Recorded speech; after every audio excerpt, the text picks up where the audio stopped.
Today on CityCast Philly, around 1 in 5 city government jobs are vacant, according to the Philadelphia Inquirer.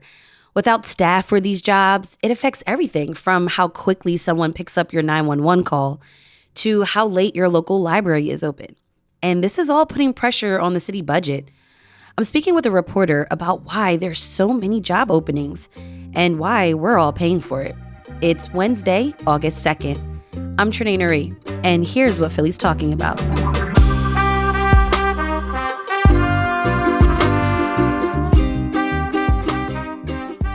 Ryan Briggs, you're a researcher on the investigations team at the Philadelphia Inquirer. And for the last couple of years, you've been looking at how the city staffs its government jobs. Ryan, you report 1 in 5 jobs are unfilled. That's a lot. Do people not want to work for the city? Is it low pay? Why are there so many openings? Well, I think what the city would tell you is that they're just another victim of the Great Resignation, or whatever term you want to apply to this phenomena that occurred during the pandemic, where you saw a lot more churn in the labor market. And I do think there's something to that, to the idea that, there were a lot of people who maybe retired early during the pandemic or decided to leave their jobs to prioritize childcare, and the resulting labor shortage that then led to other workers saying, hey, I'm a lot more in demand now. I can ask for a higher salary. I can get a better job somewhere else. And so I don't think it's all unique to government work. But what we know from federal data is that in the local government sector, for whatever reason, you've seen a lot slower of a rebound in terms of people coming back to those jobs. So while other sectors have kind of recovered from, the Great Resignation or that churn that I was talking about a minute ago, in local government, they're kind of an outlier. Mm-hmm. And I think there is, in some cases, there is something to the work. If you're talking about in, say, Philadelphia's prisons, you've got an extreme understaffing issue among prison guards. And if you've got a labor market where there's a lot more demand for workers, and you could choose to work, say, at an Amazon warehouse or as a prison guard, there might be a lot of people who might just take the Amazon job because you're going to have to, deal with a lot less stress and a lot less of a tense environment than in some of these positions. So some of it's situational. And then I think there's just a long-standing pattern across a lot of local governments where the pay just is lower than on the private sector. Right. So you're basically speaking about the leverage that workers kind of have had now since like you mentioned, the Great Resignation, then people retiring. But Ryan, which city departments have a lot of openings? Now where you're sort of seeing the most open positions, it's going to be police jobs, it's going to be prison jobs, even within the fire department, which has kind of started to see its numbers grow. You've got within that department a particular shortage on some of the EMS and EMT positions of medics, which are, sort of a bit more specialized roles. So there's openings for that. Broad-based, but in general, yes, the public safety roles, of first responder roles, correctional jobs, those have been where you've seen the most open and unfilled positions. And in some departments, it's really still like a deep problem. But even, in the cases where you're starting to see some rebound, you're still kind of seeing these side effects of this, which is, the reliance on overtime and other measures the city took to try to patch some of those vacant positions. So speaking of the overtime issues, when these jobs are open, someone has to pick up the slack, right? What's the relationship between the open jobs and overtime? Yeah, there's 100% a relationship between the open positions and increasing overtime costs, because what you're going to have, say in the instance of a 911 call for a fire or a crime, a medical emergency, whatever it is, the city has an obligation to respond. Their response times might be slower than normal because of short staffing, but at the end of the day, somebody's got to go out for those calls. And what the city's clearly doing is saying we've got to get some guys to be, to work 60, 70, 80 hours to cover some of those obligations that we have. It's the same thing that we saw previously with sanitation, where people in Philadelphia probably noticed, missed trash days where they put their trash out, nobody comes to pick it up. Well, that's the city at the time said that's because we had a big shortage of sanitation workers. And what they did in that situation is they started employing mandatory overtime, saying you, sanitation worker, have to log more hours this week because we need people to go out and pick up the trash. And Ryan, you write that the city is on track to spend a record amount on overtime. How much are we talking about?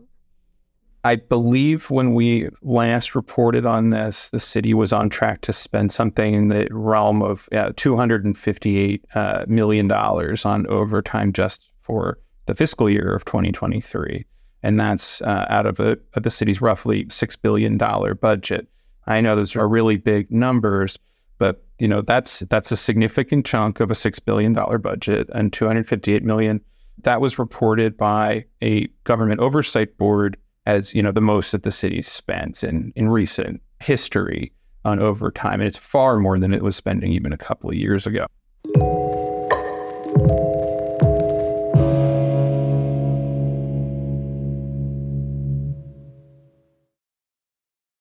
I see job listings and recruiting from city agencies on Twitter. I see flyers for job fairs. But what more could the city be doing to better recruit people who want to be police officers, correction officers, firefighters, librarians? Yeah, I mean, one of the things we documented in some of our past reporting is, that there really wasn't a centralized recruitment office in Philadelphia for the municipal government, which is something that you see in, sort of other jurisdictions. And so that was one of the big things the city said, well, hey, we want to tackle that and kind of do a better job marketing ourselves as an employer. And they have told us that they're moving in that direction. I don't know how long that's going to take or when you would actually see some kind of a benefit from that. But, it's positive to recognize an issue and, at least attempt to address it. So that's something. You've been using hiring bonuses. Like you're saying, it's not a coincidence that you're seeing more advertising for these positions out there. That's definitely something the city's investing in because, again, they recognize that there's some recruitment and retention issues. So, advertising is a part of it. I think there are also probably, procedural policy changes that they could make beyond that, and that I think they are maybe hesitant to make. One of the big ones, would be sort of civilianizing police positions. This is something that's come up for many years, people identifying that in the Philadelphia Police Department, they have a number of kind of back-end positions, in the past, mailroom jobs that were being worked by uniformed cops. And it runs the gamut of sort of managerial level positions, office type positions, communications positions. And sometimes those are desirable roles for someone who's a uniformed police officer because, if you don't really like working the street, it's an alternative to that. You don't have to change your job. So some people like that work. But certainly if the city's dealing with a shortage of uniformed police, something that you can do is make some of these procedural changes and say, okay, maybe some of these roles that the uniformed police officers are working now, they could be filled with non-uniformed civilian employees. I think there's probably some labor resistance to changing that because if you had a job like that where you're working kind of an office role and they said, hey, we really need you to get out there and start, patrolling the streets, you might say, well, I didn't want to do that. I worked to get to the position I'm in, I did my time on the street. So it can be a delicate and kind of political thing. Is it hard to get a city job? Like, do Philadelphians or people outside of Philly, do they have enough job experience, proper training, education, overall experience for these positions, for these open positions? Well, I think right now, a part of the changes that the city's made is they've loosened some rules in some positions. There are a lot of rules and regulations for city employment. It really varies from department to department, obviously, right? Like the requirements for a police officer are going to be different than the requirements for, say, a librarian or something like that, right, in terms of what the city wants as your sort of minimum qualifications. But in general, the city has kind of made some moves to make it easier to obtain some government jobs.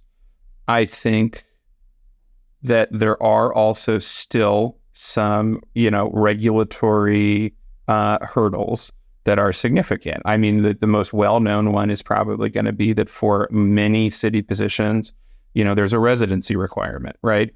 That's designed to encourage local hiring. That's designed to ensure that people that are working for the city are, kind of invested in the city and they're paying taxes back to the city and so on. But what that does is it automatically limits sort of the potential pools that you could hire from, or at least creates a little bit of a barrier there. And the cities, they have taken some steps to address that, right? They've sort of loosened some of the residency requirements. You can get waivers that say, okay, we're going to sort of temporarily suspend now. You don't have to move to Philadelphia immediately, et cetera. But that it still is, it's still an additional obstacle versus just a job where they don't care where you live at all, right? In addition to that, you're going to have other elements for, police jobs. There's a lot of screening that goes into that. There's psychological evaluations. There's drug testing for a lot of city positions, and a lot of things that I think people would probably be hesitant to say, yeah, let's just get rid of all these requirements, right? You want there to be some confidence that people are qualified for some of these positions. And competent. Yes, right. And so it's tricky. It's definitely tricky. It's a tough balance to strike. And that's part of the reason why even in some of the positions where they are succeeding in attracting new recruits, it's still taking them a long time to get people out on the street because they have to pass this credentialing and stuff like that. So it's complicated and probably a lot more so than just sort of your average private sector job. For sure. We're going to have a new administration soon, right, Ryan? So could we see these jobs being filled soon? I think that the outlook for some departments is still not great. If you look at the police department, and again, we just keep coming back to it because it's highly visible, crime is in the news, people care about it a lot, and they've had a lot more turnover than some other departments. And I know Democratic candidate for Mayor Sherrod Parker made hiring hundreds more police a big part of her campaign plank. I think there's real questions about the city's ability to even do that. Even if you said that's priority one for me coming in, is I want there to be 300 more police out on the streets, in my first 90 days in office than there are right now. I think that's going to be really, really hard to do, just knowing, how many people you can put through our police academy at any given time, how many people are planning to retire already, how many additional people end up retiring on top of that sum, how many additional cops say, you know what, this isn't worth it and I'm going to change jobs myself. I think it's going to be really tricky. I don't think there's a lot of easy answers. For sure. Yeah, this is not easy. They're real. That's a real issue. And like you said, it's very complex. All right. That was Ryan Briggs, researcher at the Philadelphia Inquirer. Ryan, thank you so much for joining me on CityCast Philly. Thanks for having me on. We'll have a link to stories on this topic from the reporting team of Anna Orso and Ryan Briggs from the Philadelphia Inquirer in our show notes. And here's what else Philly's talking about. Sheila Oliver, the lieutenant governor of New Jersey, has died. The Philadelphia Inquirer reports that Oliver was hospitalized Monday with, quote, an unspecified illness. Because Governor Phil Murphy is on vacation, Senate President Nicholas Scutari is serving as acting governor. Oliver was 71. And 6ABC reports 2 more 7-Eleven stores were robbed on Tuesday. Investigators said 2 men got away with cash from the register. Now, the FBI and other local authorities are looking into possible connections to at least 5 other robberies in our region. If you have any information on these robberies or suspects, call 215-418-4000, or you can go to tips.fbi.gov. Check out the Hey Philly newsletter for more Philly news. That's all for today here on CityCast Philly. If you enjoyed this episode, tell a coworker, rate the show, leave us a review, and hit that subscribe button. Be sure to sign up for our morning newsletter too. It's called Hey Philly. We'll be back tomorrow morning with more news from around the city. Bye.